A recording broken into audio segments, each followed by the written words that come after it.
morning, everyone. I'm really excited to get this quarter started because this is a little different than normal. If you have any questions, go ahead and just jot them down. Maybe you have a little sustainability notebook that when you're reading assignments, when you're watching a TED Talk, when you're watching my lecture, so you can jot down your questions, all your questions, one place. And if you want to email me your questions, great, go for it. If you want to save them for our weekly Zoom meetings, that's wonderful too. There might be the occasional question where even if you email me, I'll say, oh my gosh, that's perfect. We need to talk about that during our meetings. So just feel free to ask me questions. I'm excited for your questions. They're going to make our class better.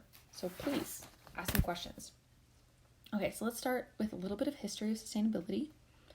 And with that, we need to talk about our human relationship with nature and whether it's about scarcity or abundance. So in Western culture,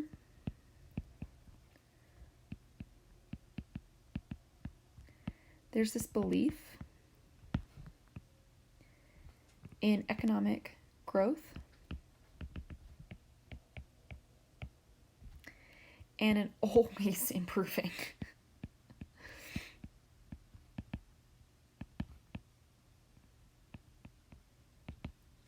standard of living.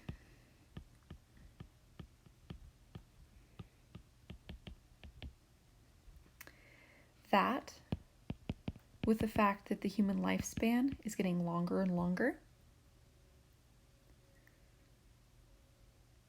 means that our relationship with nature is changing.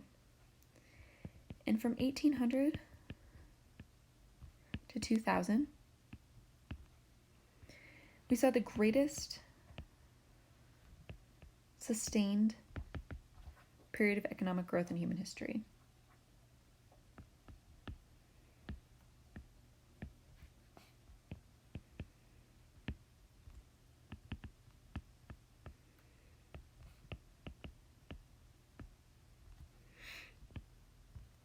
The biggest and most important question, though, is at the expense of what?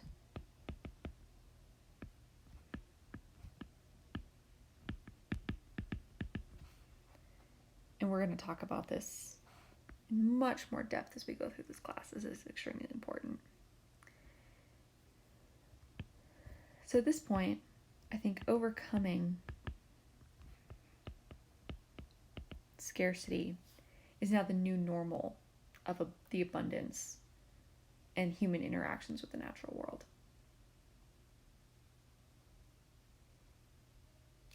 So, because we have our limited environment, and there's that as I already mentioned, there's that belief in the economic growth and ever-improving standard of living, so that development, we really need to move towards sustainable development.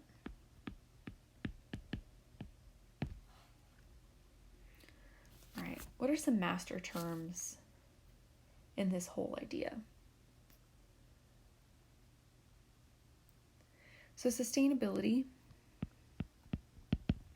is really a term that indicates responsibility.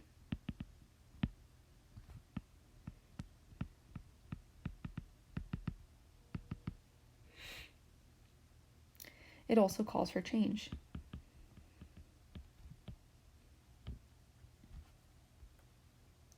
But whose responsibility is it? How do we change it? Those are the big questions that we're going to talk about later. Super important. And it often brings disappointment and disillusionment because people don't want to change, or there's not a clear direction on how to change, or whose responsibility is it for change. We'll get into it. It's going to be fun. Okay, so our two big master terms here are going to be growth and development.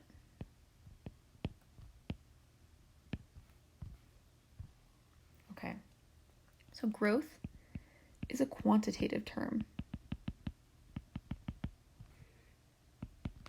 And it means an increase in size or an increase in production. More. More. Think more when you think growth. Makes sense, right? Development, on the other hand, is a qualitative term. And this means an improvement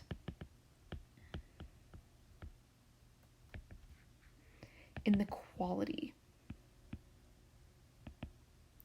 of goods and services.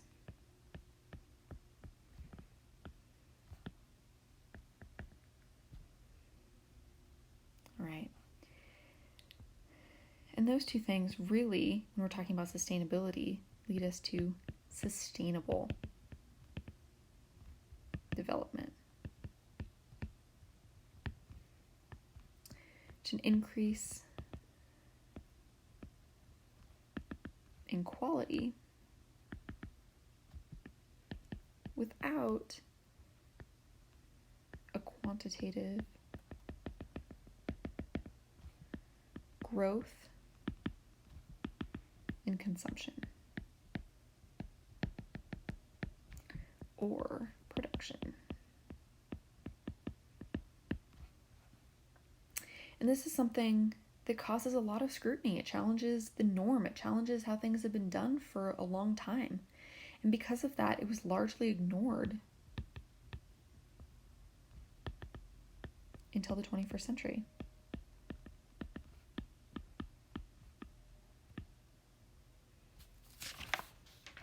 All right, so let's talk about a couple of influential things in 2011. One was the Stockholm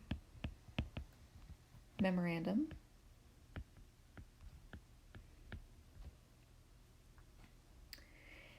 The other was the fate of mountain glaciers. Particularly talking about, for both of these things, the Anthropocene. Okay, so this is an era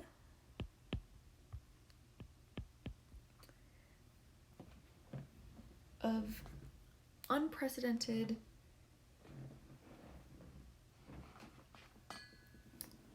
a new unprecedented period during which human activity has become the primary driver of planetary change.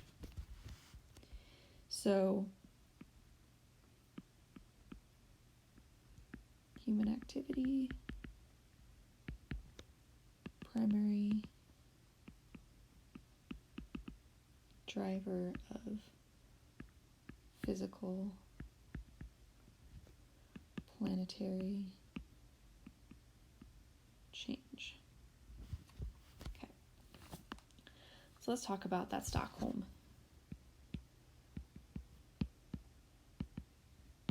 Memorandum. All right, so this was a document that was signed in May of 2011 by many, many Nobel laureates that got together in Sweden. And the big idea behind this document is that we have reached that new geologic age of the Anthropocene. Okay.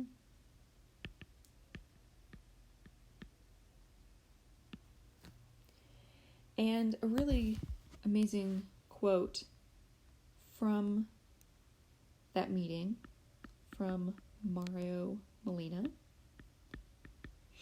Molina said, "We are the first generation with the insight of the new global risks facing humanity, that people and societies, both, are the biggest drivers of global change. The basic analysis is not in question. We cannot continue on our current path and need to take action quickly.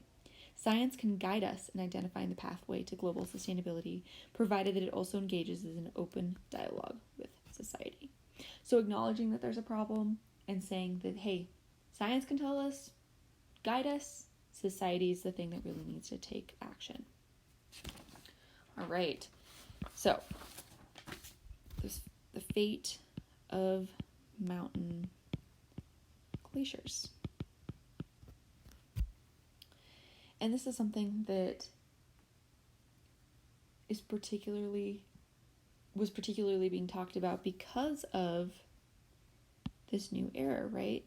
We're causing so much change to the world because of our unprecedented growth.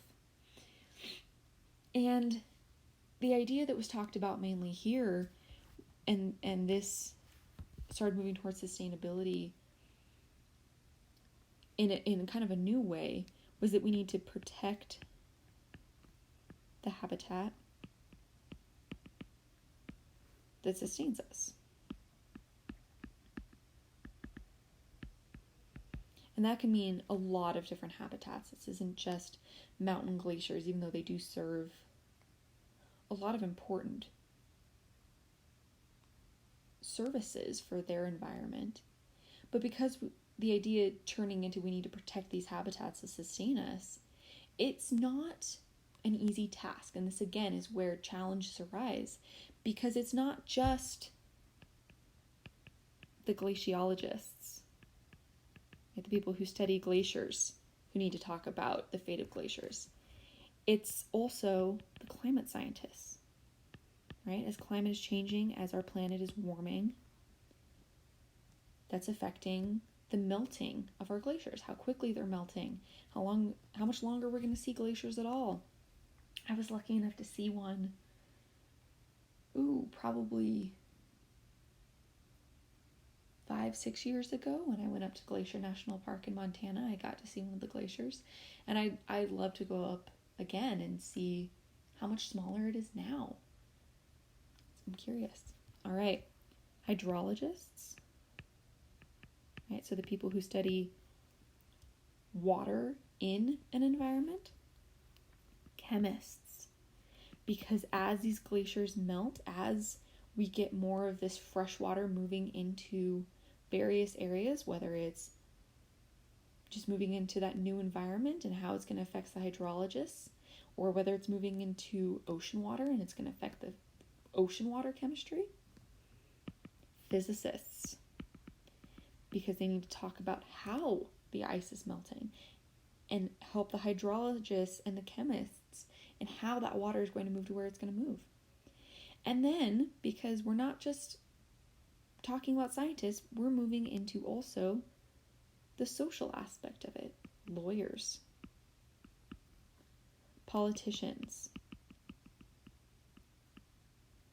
We're going to talk about how various things have affected the fate of these mountain glaciers, this information that scientists have given them, what has affected it, and then they're going to decide, in a lot of cases, law comes into it because this company, did something near a glacier and it affected how the glacier, the fate of that glacier faster, so on and so forth. Politicians, because they're trying to come up with solutions to, help move us all together in that societal aspect towards sustainability. All right, so you're going to see more and more and more as we move forward. This is not an easy topic, and this is why you have a class on it, and this is going to be a lot of fun. All right, so as I mentioned before, this was really ignored, largely until the 21st century. There was a very popular story in the beginning of the 1970s, and it was called the environmental movement.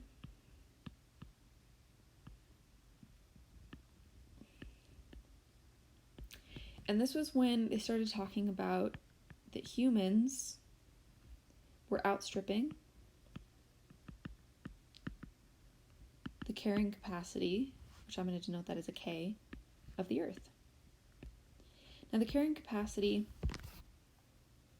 is an ecological idea that every single population has an upper limit in growth, that we can't get past this upper limit in growth. Now, that's going to vary from species and populations and so on and so forth. But a big idea is that humans, because of our technology and our scientific advancements, we've really been able to move the carrying capacity for our particular population. If we think about humans as a worldwide population, because of our movement, we truly are. Because we can move resources. Because of our technology, we can access resources. And we really have changed what the carrying capacity of the human population was from even 1,000 years ago, because of how much we've changed with our society and our technology. But that idea that we're outstripping carrying capacity, and that there is a limit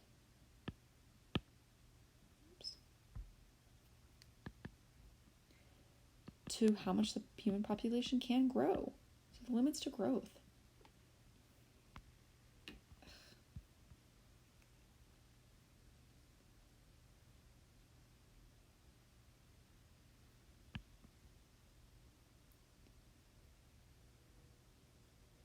And these two things, development and the environment, really equal sustainable development.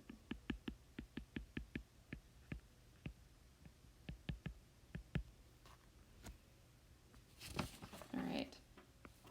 So another thing that we can talk about with the history of the sustainability movement is the 1987 Brundtland Report.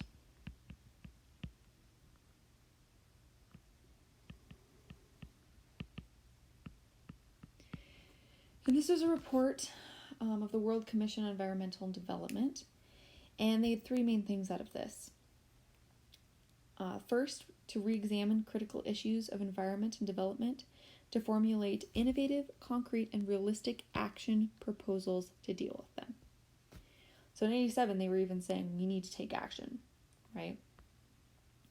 Second, we need to strengthen international cooperation on environment and development to assess and propose new forms of cooperation that can break out of existing patterns and influence policies and events in the direction of needed change. So the idea of society again, but an international society and cooperation. And finally, to raise the level of understanding and commitment to action on the level and the part of individuals, voluntary organizations, businesses, institutes, and governments. So bringing that society now to every single level of society. Because action on one level really isn't enough, is what they were saying. Action on all levels is what's needed. So this brings us to the three spheres of sustainability: people, planet, and prosperity. So we're talking about economic issues, social issues, and environment issues. And at the center of all three of these together is where that topic of sustainability really sits. So I guess really quickly, let me add one thing to the Brundtland Report. Their biggest kind of takeaway was that sustainability really means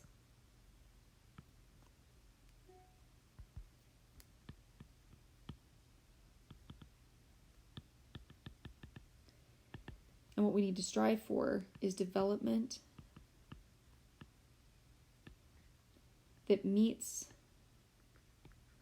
the needs of the present without compromising the ability of the future.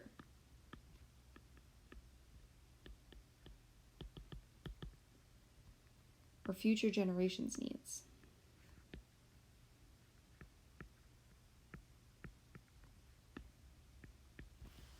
Okay. So this really brings us to the 3 E's of sustainability: environment, economy, and equity, which we'll talk more about later on. With sustainable industry, there was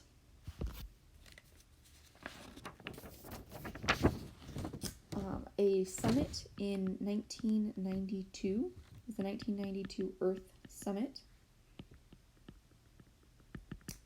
And during that summit, they called for global action on sustainable development. And this was, in particular, this was Agenda 21. So if you hear me refer to Agenda 21, that is what I'm talking about. And sustainable industry really was a response to that 1992 Earth Summit. And because of that, for the first time, we really saw sustainability offices created. Okay. And this moved from being, because of that, this moved from being more of a buzzword of sustainability to a core value of a lot of businesses, of government. In fact, 2/3 of businesses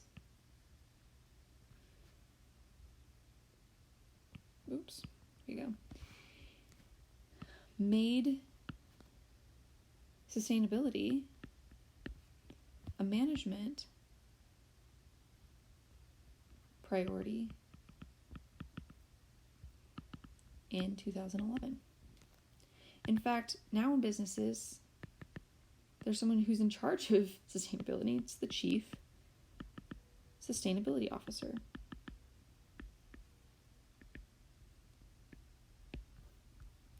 All right, so let's put these things that we've learned about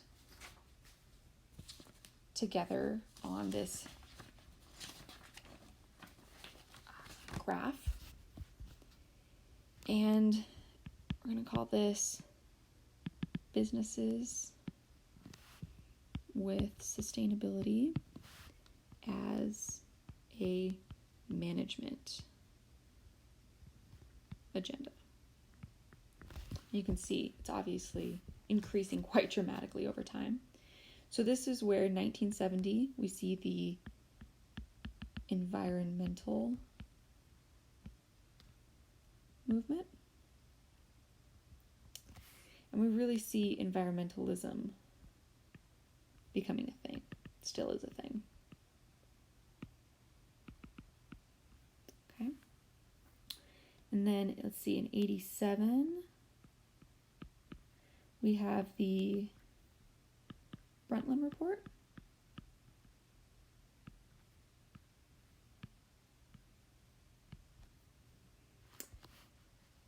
And then in 1992, we have the Earth Summit.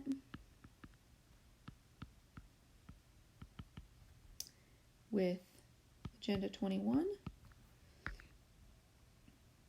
And then right around the turn of the century was when sustainability started becoming a core concern in education.